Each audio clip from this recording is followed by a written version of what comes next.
Welcome back, Crammers, to question 6. Victor buys 12 bottles of apple juice for a total cost of $21. Victor sells all 12 bottles at $2.45 per bottle. Work out Victor's percentage profit. When dealing with percentage increase, we simply follow the formula new minus old divided by old times 100.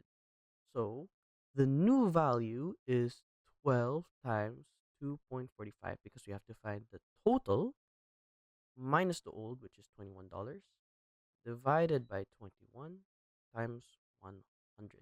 If you put this into a calculator, we'll get our final answer. 12 times 2.45, close bracket, minus 21, divided by 21 times 100, we get 40% increase. Thanks for watching. Cram, then scram.